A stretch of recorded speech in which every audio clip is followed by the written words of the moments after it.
Yo, what's up guys? Welcome back to Channels Maverick here with another episode of ReZero Season 2. So, things have been getting pretty epic so far. We finally get to learn about Emilia's past, and, not only do we have some very surprising revelations, a lot of the former enemies are actually supposed to be friends and all that, and we also are introduced to some of the most frightening antagonists so far in Pandora, and maybe various others as well, but we shall see, right? More importantly though, for me, I feel like we are finally moving along with the main story, and I couldn't be happier. So, next up on the list is apparently Roswaal, right? Like, what does he have to do with all this? And maybe, just maybe, through learning about Roswaal's backstory, we can also learn about, Ekidona's role in all of this, because I feel like she is a very important player in this, and she knows a lot, and definitely much more than she's letting on, right? Is she actually a friend? Is she actually a foe? I think the answer is quite complicated, but I do hope that we can get some more hints that'll help us figure that out. So, without further ado, let's get into the episode. Alright, let's begin in 3, 2, 1, play. Oh. Looks like a flashback. That's Roswaal, right?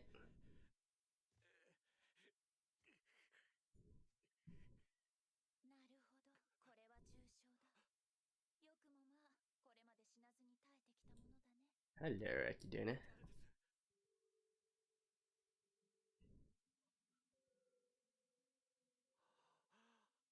Okay.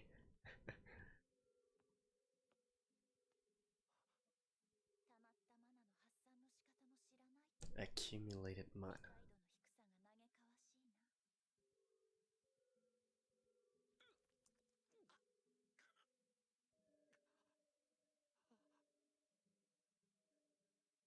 Nope.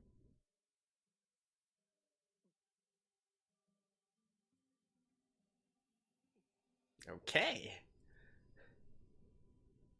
Okay.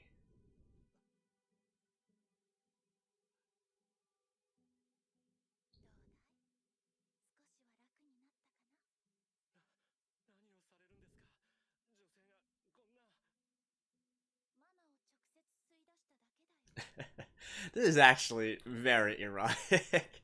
if you uh, if you think about it in some other ways. I'm not. Anyways, anyways, I'm sure those that know will know what I'm talking about.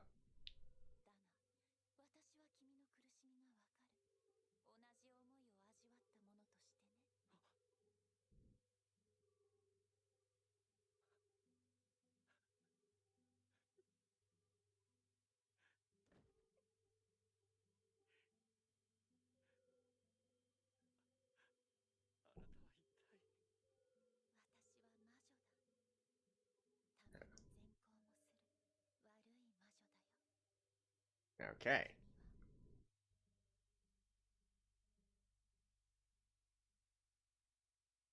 Mm-hmm.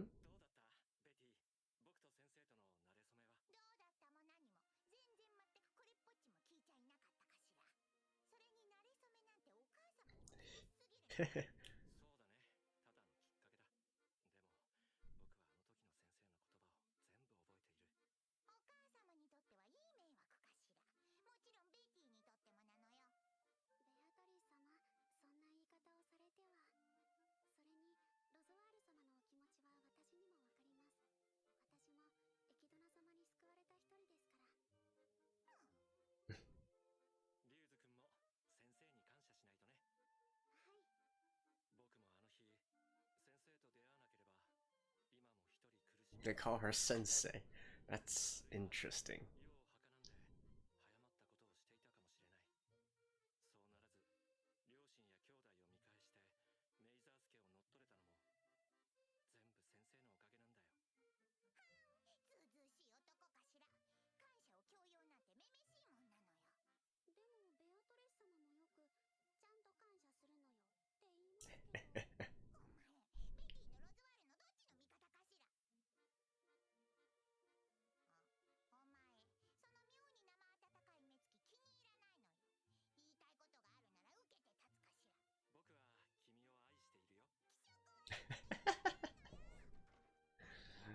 うん。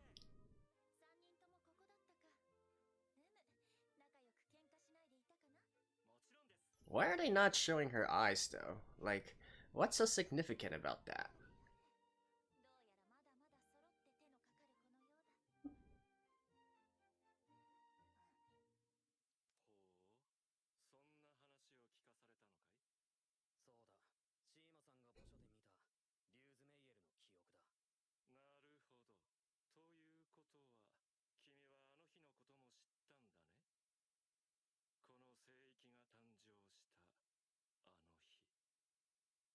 Hmm. So now we're looking at what Emilia experienced through others' eyes, I guess.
Oh, it's so nice to see them like happy, carefree, not a worry in the world. But then everything turns pear shit.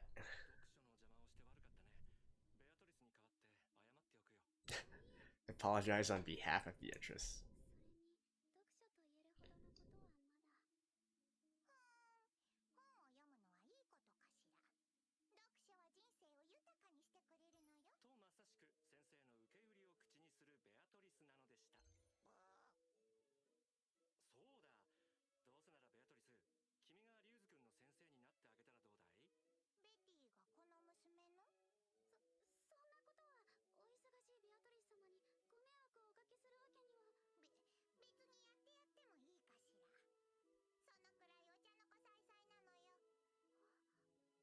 So what did, huh? They all kind of change, right? Roswell kind of changed as well, and yet Beatrice managed to basically remain pretty much as she was in the current day, as she did here.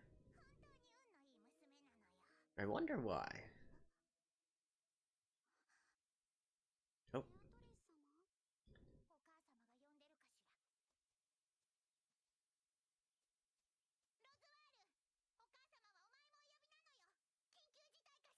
Yep, there we go.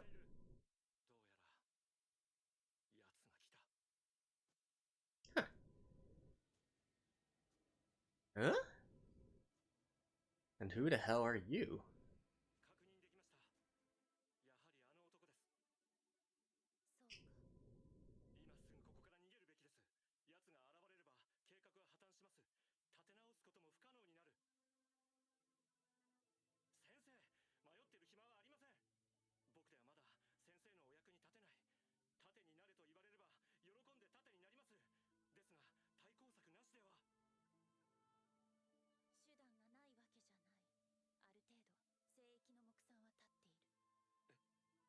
Huh? So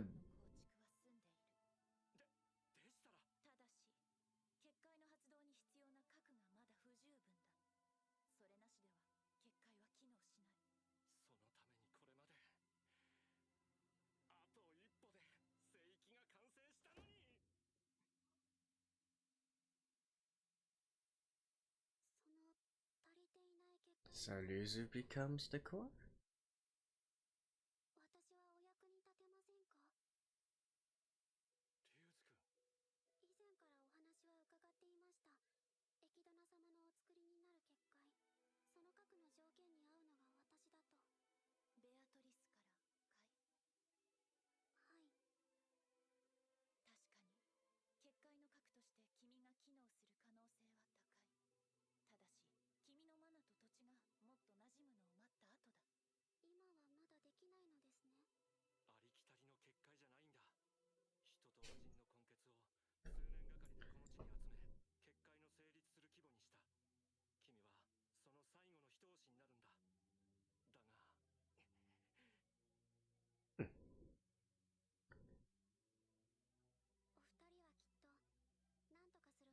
This is so it doesn't have to do with Pandora and the others.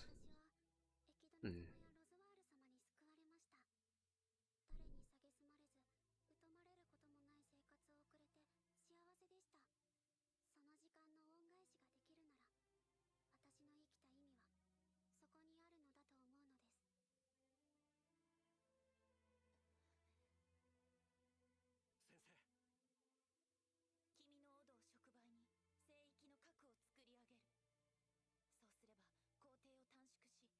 能させることができるだろう。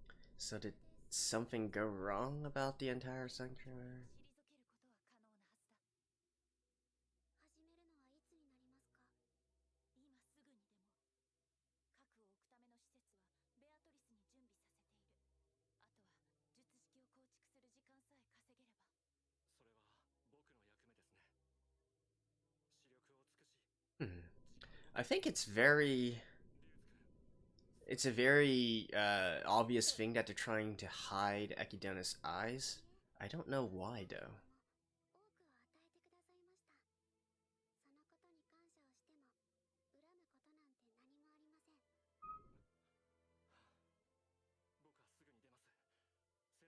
結界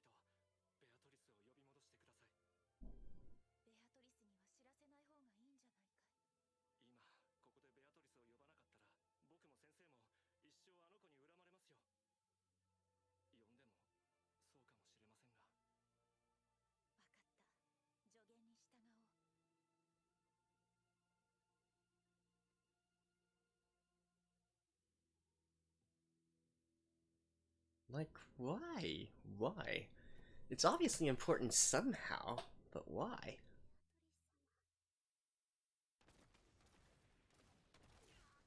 Ooh.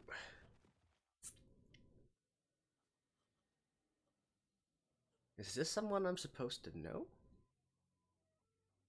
I don't think so.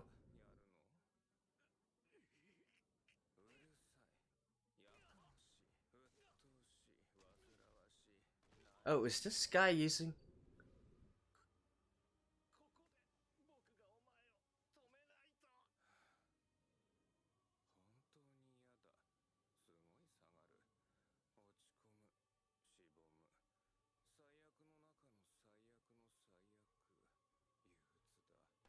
I mean, oof. Oh. Oh.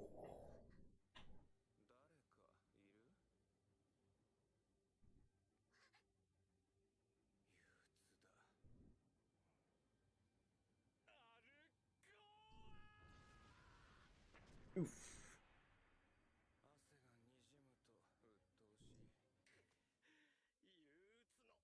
Devil of Melancholy. Devil?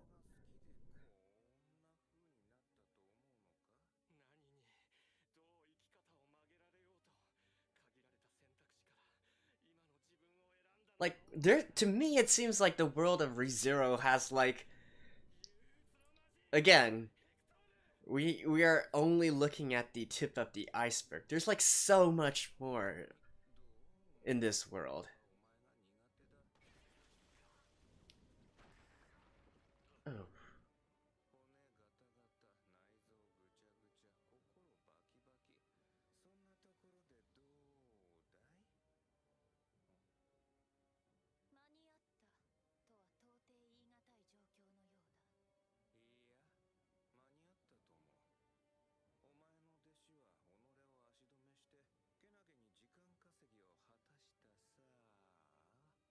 And why do these guys like to talk like that so much?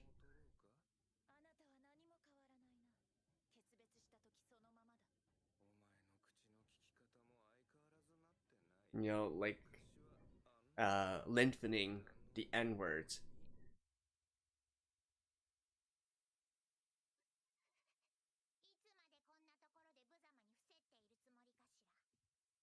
行きましょう、ベアト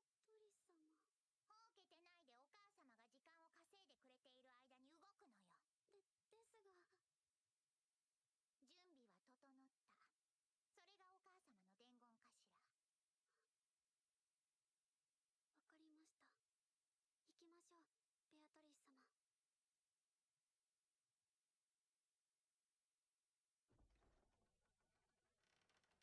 Oh, yeah, because Beatrice can just go to wherever. Huh.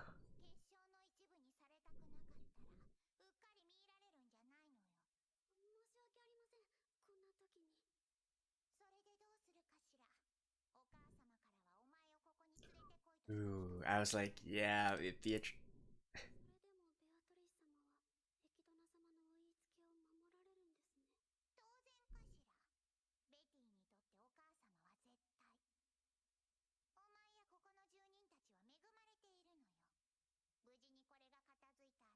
無事にこれが片付いた後、せいぜい働きで報いるかしら。お前、なんだか嫌な顔で笑っているのよ。 In the end, she doesn't want to die.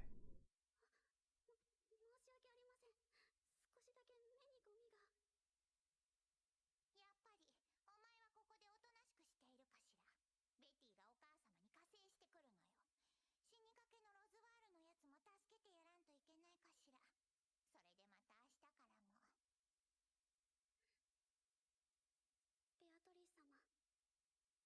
ベアトリス様、大変長い間お世話になりました。え？ここでお別れです。 Yeah, Beatrice doesn't know. どういう？この施設には森に結界を張り巡らせる準備がされています。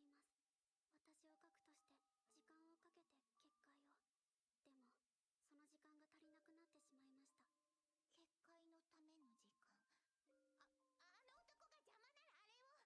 ただ戦っても勝てない、そのための聖域です。ロズワール様があれほど献身されたのも、そうしなくてはエキドナ様を救えないと分かっていたから。 Huh. 結界さえできればこの場所は守られる。私はそのためにこの身を捧げます。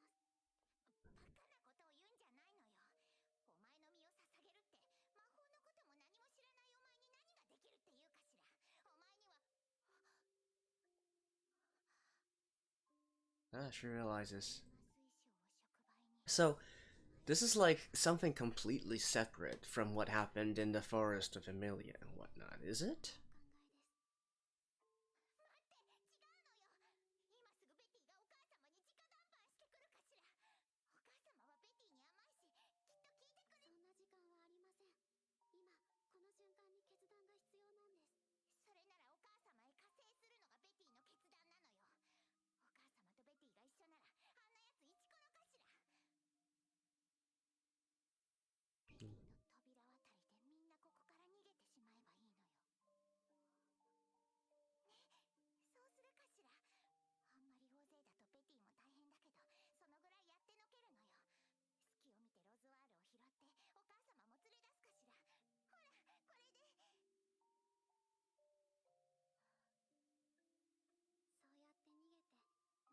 ほら、これで。そうやって逃げてまた追われることに怯えて生きるんですか。 Thinking, who is this devil?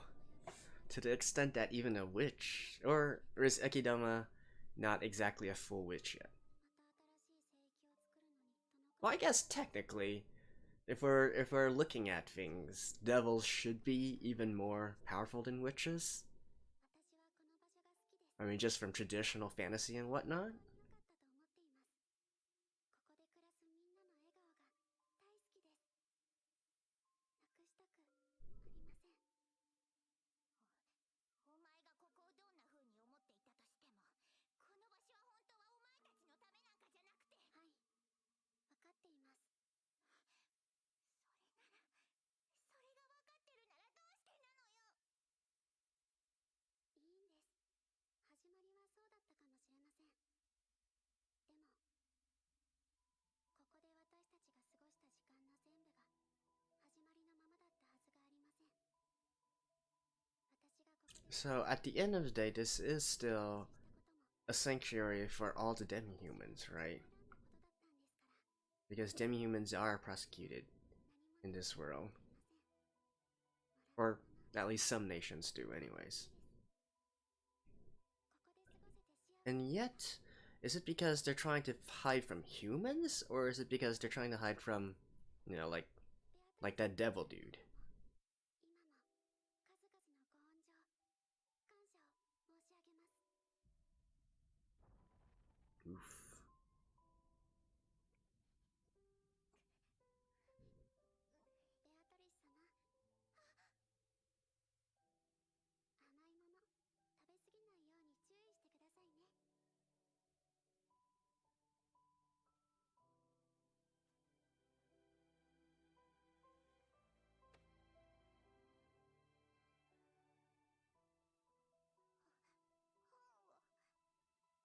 lend them to you.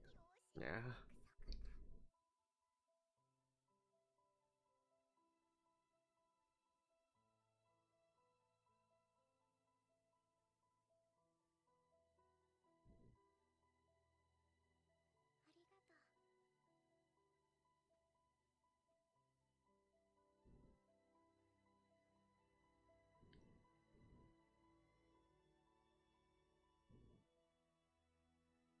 One last smile. Yep. Knew it. uh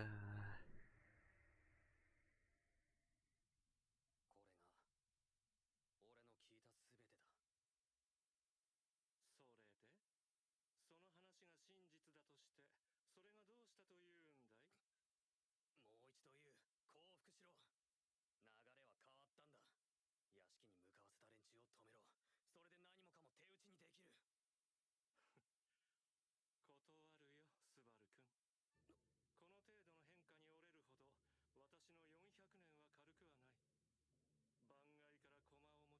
優位に立ったつもりで。 but I still don't get it. So what is Roswaal trying to do right now?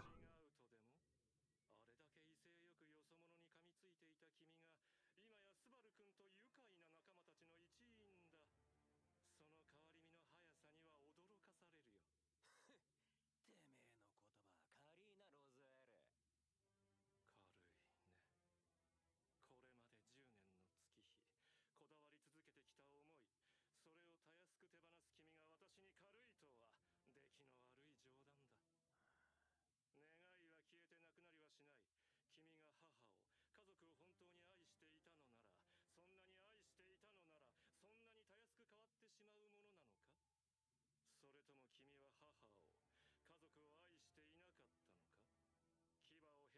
のか。牙をへし折られた程度で曲がる思いが君の10年間なのか。勘違いすんじゃねえ。勘違い。俺様は別に喧嘩に負けたってだけで大将についたわけじゃねえよ。俺様は10年ずっと過去にこだわってた。その過去と I'm actually kind of surprised that Garfield is willing to talk about this instead of snapping.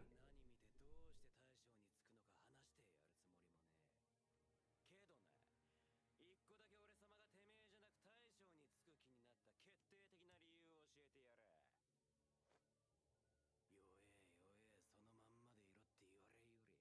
大将につく気になった決定的な理由を教えてやれ。弱え弱え、そのまんまでいろって言われるより、お前は強いから必要だって言われる方につきたくなんのが当然だろうが。あんだよ。いや、なんでもねえ。頼りにしてるぜ。 I was surprised. Garfield is actually handling this quite maturely. その結果こっちに立っても、それで10年家族を思いやってきた気持ちが弱くなるわけじゃない。思いの強さは変わってないはずだ。変わらないままあいつは変わったんだよ。お前だって同じだ。やり方さえ同じ方向を向いてくれさえすれば一緒にやっていける。今ならまだ引き返せる。優位は依然私の側にある。なんだと。賭けの条件に君は自分の持つ最大の武器を縛り、ただ人となったんだ。そのただ人である君に何ができる？ Oh. 何もできはしない。できるものか。人並み以下のお前に何ができる？月日が刻み込んだ思いは誰にも侵されざる聖域だ。何人たりともそれは変えられない。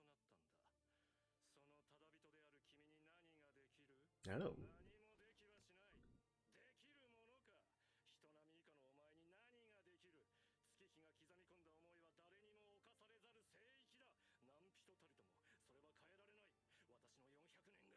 ただ人のお前に覆されることなどあってたまるものか。 So the sanctuary existed for 400 years by now. So even before everything that happened with Emilia and whatnot? お前は思うことの弱さばっかり見てるんだ。誰かをずっと思い続けることが強い気持ちだって分かってるのに、どうしてその弱さばっかり見ようとするんだよ。私がそれを信じているからだ。お前が誰かの強さを信じて期待するように、私は誰もが弱いままだと信じているからだ。弱くて脆くてたった一つの大切なものにすがる以外思いを遂げることなどできないちっぽけな存在だと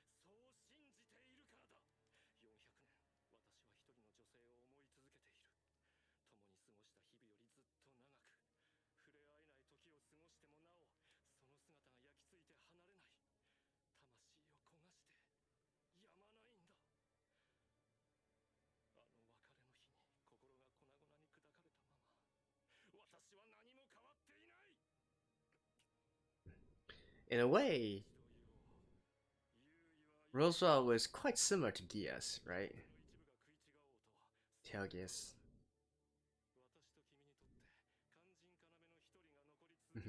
This is what I call, the battle of who was the main character, right?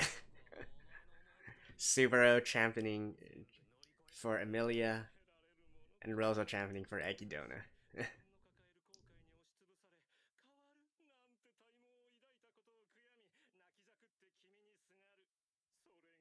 Yeah, about that.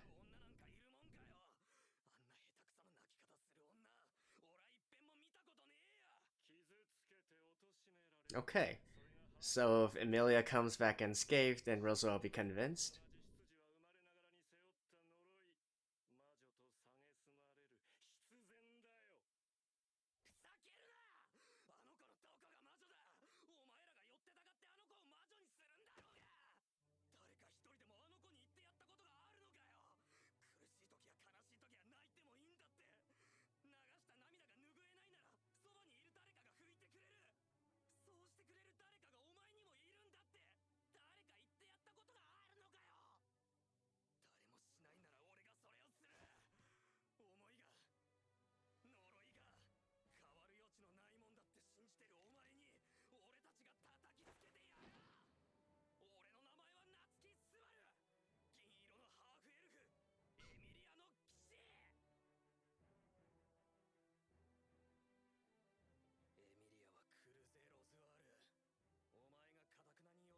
Yeah.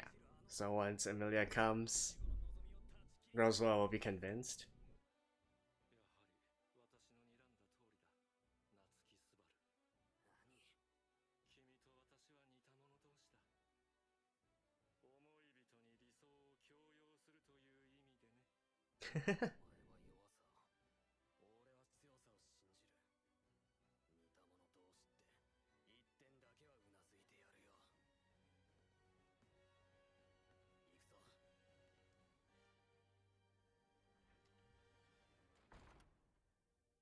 Alright. Hello. Welcome back.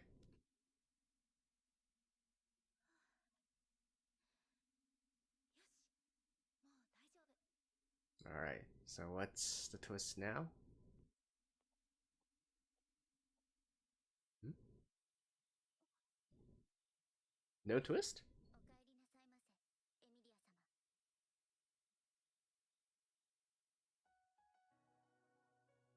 Just oh, new ending.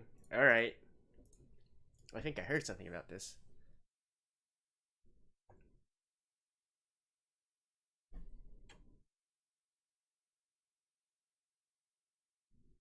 All right. So I guess we'll watch this for the first time.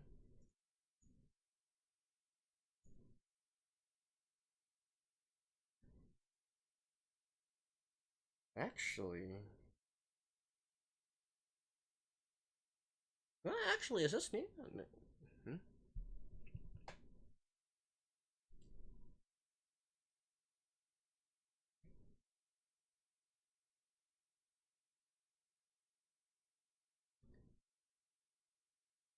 Is this new? Why do I feel like I've seen this before? But it's a new animation. I've heard this, right? It's a new animation, though. Or maybe I have seen this before and it's just been so long because we haven't seen the opening and ending for so long up to now.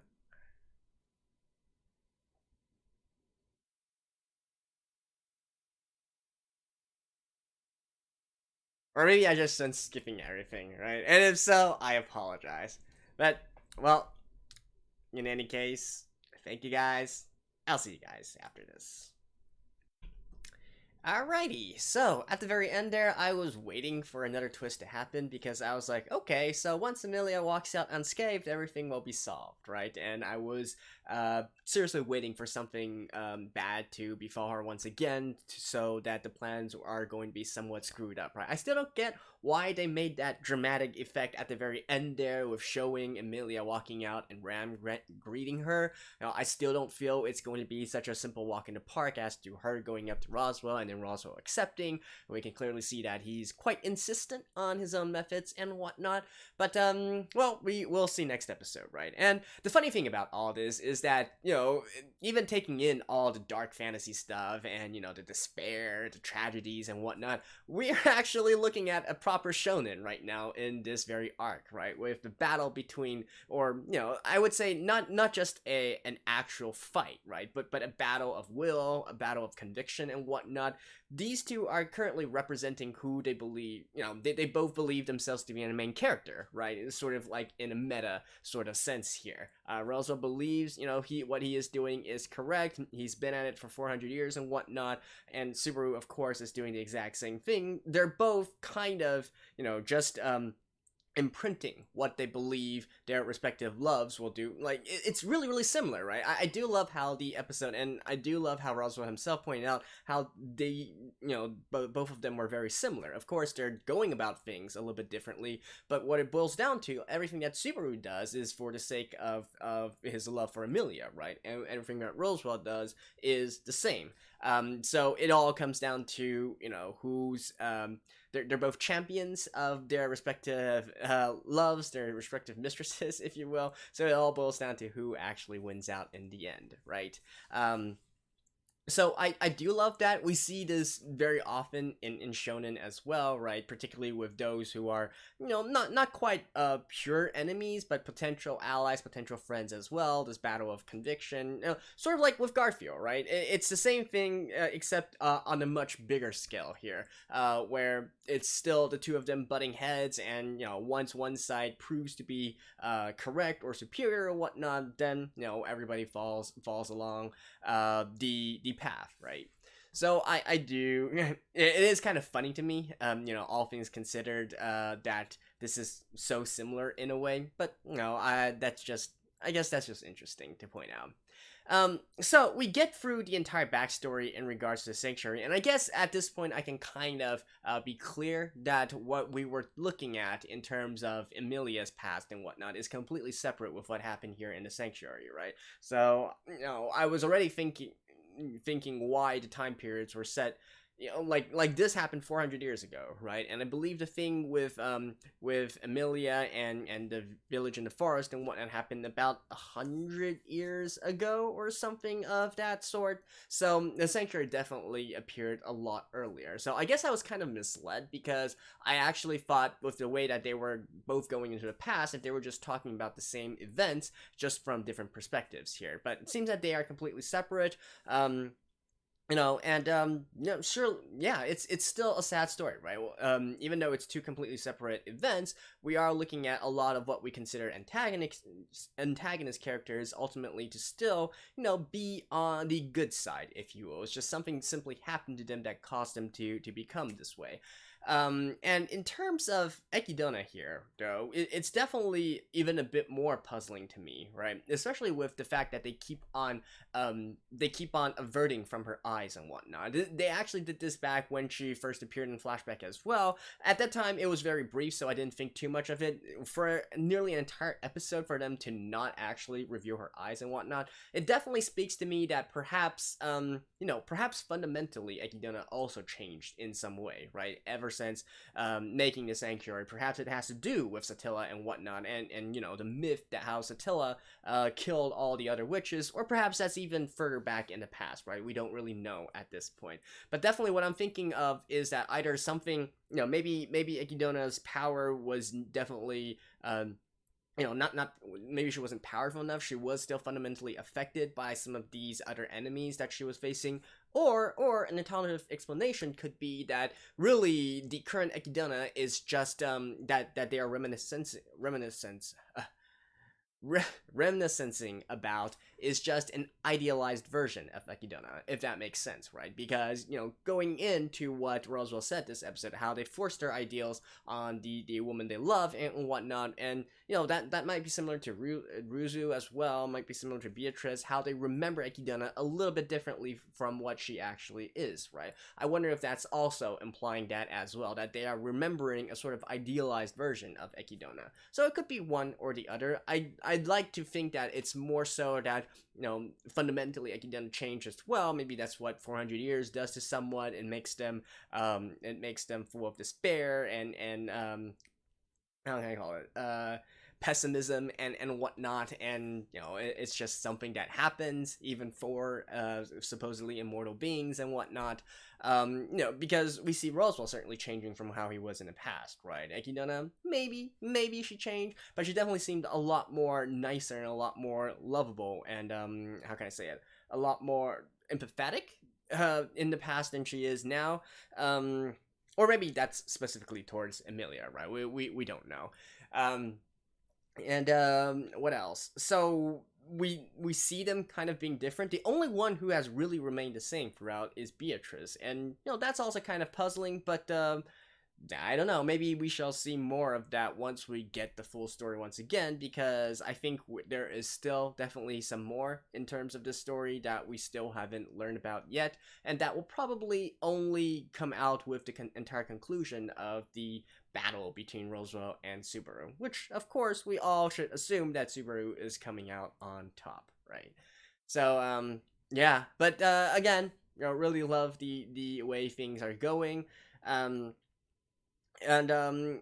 I guess I was kind of impressed that the sort of the sort of verbal battle between Roswaal and Subaru and Garfield as well didn't really turn into anything more than just that. I feel like they were both sides were pretty controlled. Especially Garfield impressed me in that he didn't completely just lash out at Roswaal by by his taunting and whatnot. So I think he handled that rather maturely, rather nicely. Same with Subaru as well, ultimately storming off instead of anything. But I actually do think that part of it is also because Subaru recognizes and respects the sort of willpower and conviction that Roswaal has. So, seeing is better than believing, right? So there's no use to try and convince him or try to argue the point further. Just wait until Emilia comes out, and then that will be the ultimate proof of what Subaru is saying, and that the path that he has chosen is correct, right? At least up to that point. So yeah, anyways, that's it for episode 45 of ReZero Season 2. Great as usual. Really learned a lot more. I really love the sort of history, if you will. The sort of flashbacks and what happened to all these characters in the past. And once again, right, the appearance of so many, really cool and really frightening enemies that are like way more threatening than anything that we've seen in the series up to this point. That's really compelling to me, and once again, it just gives you this feeling that holy shit, we haven't even uncovered like 10% of the entire plot yet. It is much more convoluted and much more sophisticated than that, and a lot of the assumptions that we had since the beginning, maybe they should all be rethought, right? I mean, I've always come to this with a more open mind because I do like antagonistical characters. I do like what drives them, and I do love how the foes, right, the enemies in this are, they are definitely, if not completely likable or agreeable, definitely relatable, right? Because we can understand their story. Like, think about it. Maybe in the future, we're even going to get the backstory behind Pandora as well, or Hector from this episode, right? And then maybe it's something. It's a cycle that goes even further back, and that would be definitely another great expansion towards this particular world, right? So, anyways, that's it for this episode, and thank you guys. I'll see you guys next time.